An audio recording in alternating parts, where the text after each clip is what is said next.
एमाले उपाध्यक्ष विष्णु पौडेललाई अदालतले छाडेपछि रासोपा सांसद यज्ञमणि नेउपाने निकै असन्तुष्ट बनेका छन्। उनले भनेका छन् न्यायपालिकामाथि निर्मम समीक्षा गर्ने बेला भयो। विशेष अदालतले शुक्रबार विष्णु पौडेललाई प्रमाण बिना पक्राउ गरेको भन्दै बालेन सरकारको नियतमै प्रश्न उठाएपछि सत्तारूढ दल रासोपाका सांसद नेउपानेले न्यायपालिकामाथि हस्तक्षेप बढाउने आशयमा यस्तो बताएका हुन्। अधिवक्ता समेत रहेका नेउपाने न्यायपालिकालाई स्वतन्त्र भन्दा पनि बालेन नेतृत्वको सरकारको प्रभाव क्षेत्र बनाउन चाहन्छन्। विगतमा पनि उनले वरिष्ठतम न्यायाधीश सपना प्रधान मल्ललाई प्रधान न्यायाधीश नबनाएपछि सार्वजनिक रूपमा प्रश्न उठ्दा न्यायपालिकाको हुर्मत लिने प्रयास गरेका थिए।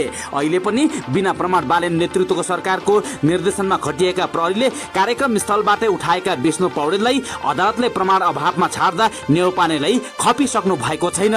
विधि शास्त्रले भन्छ कि कुनै पनि आरोपीसँग सम्बन्धित प्रमाण पहिले संकलन गर अनि मात्रै पक्राउ गर भनिन्छ। अर्थात् पहिले आरोपीलाई सुन अनि मात्रै थुन भन्ने गरिन्छ। तर पहिले थुन अनि मात्रै सुन भन्ने शैलीमा बालेन सरकार अगाडि बढेको छ। एमाले अध्यक्ष तथा पूर्व प्रधानमन्त्री केपी शर्मा ओलीको पक्राउदेखि उपाध्यक्ष विष्णु पौडेलसम्मको पक्राउले त्यही देखाउँछ। यो बालेन सरकारको डाम्ने र छाट्ने नीति अन्तर्गत भइरहेको भन्दै न्यायिक वृत्तबाट आलोचना भइरहेको छ।